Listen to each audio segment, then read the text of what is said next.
नमस्कार दोस्तों, आपका स्वागत है हमारे चैनल में। तो आज हम कालिया बताने जा रहे हैं।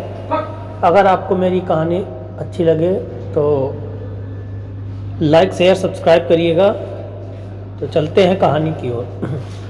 कालिया नाग कद्रुप का पुत्र और पन्नग जाति का नागराज था। वह पहले रमणद्वीप में निवास करता था, लेकिन पक्षीराज गरुड़ से शत्रुता हो जाने के कारण वह यमुना नदी में रहने लगा था। कालिया नाग जानता था कि यह स्थान सुरक्षित है और यहाँ गरुड़ भगवान नहीं आ सकते, क्योंकि यहीं पर गरुड़ ने तपस्वी सौरभी के मना करने पर भी कुंड से मछलियों को बलपूर्वक पकाकर खा लिया था। इससे क्रोधित होकर महर्षि सौरभी ने गरुड़ को श्राप दे दिया था कि अब यदि तुमने यहाँ आकर फिर से मछलियों को खाया तो उसी क्षण तुम्हारी मृत्यु हो जाएगी। यही कारण था कि कालिया नाग यहीं छुपकर रहता था। कालिया नाग के विष के प्रभाव से यमुना नदी में विष फैल गया था। कालिया नाग यमुना नदी के जिस कुंड में रहता था उसका जल यहाँ तक कि उसके ऊपर उड़ने वाले पक्षी भी झुलसकर उसमें गिर जाया करते थे। श्री कृष्ण कालिया नाग के विष से परिचित थे। एक दिन अपने सखाओं के साथ गेंद खेलते हुए कृष्ण ने अपने सखा की गेंद यमुना फेंक दी। वह मित्र गेंद वापस लाने के लिए कृष्ण से हट करने लगा। सब सखाओं के समझाने पर भी वह मित्र नहीं माना और गेंद वापस लाने की कहता रहा। श्री कृष्ण ने सखाओं को धीरज बंधाया और पास के एक कंदब के पेड़ पर चढ़ गए और उन्होंने यमुना के जल में छलांग लगा दी। उनके जल में कूदते ही कालिया नाग को चेतावनी दी कि अब निर्दोष प्राणियों पर होने वाले अत्याचारों का समय समाप्त हो चुका है। तब कालिया नाग ने श्री कृष्ण पर आक्रमण कर दिया। कालिया नाग ने कृष्ण को एक साधारण बालक समझकर अपनी कुंडली में दबोच लिया और उन पर भयंकर विष की पुकारें छोड़ने लगा। किंतु उस समय कालिया नाग को बड़ा आश्चर्य हुआ।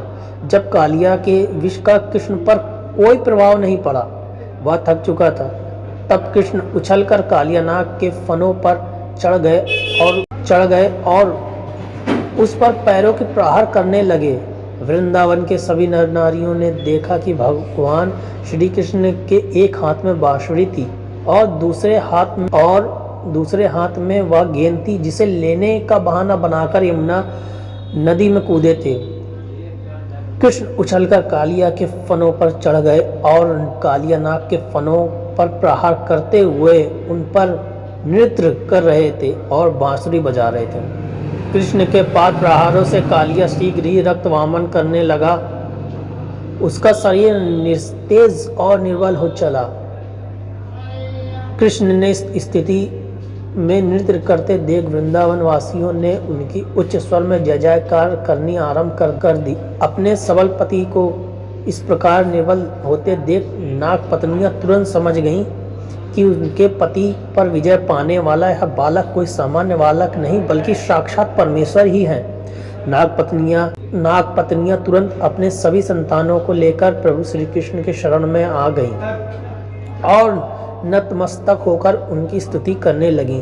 नाग पत्नियों द्वारा इस विनती से श्री कृष्ण दयादर्द हो उठे और उन्होंने कालिया नाग को अपने पास से मुक्त कर दिया।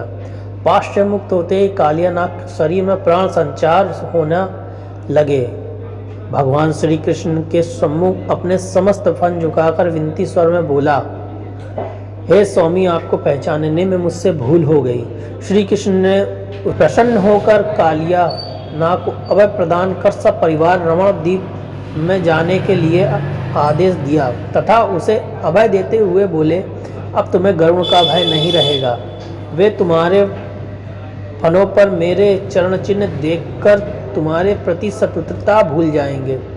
इसके बाद कालिया नाग हमेशा के लिए यमुना नदी से दूर चला गया।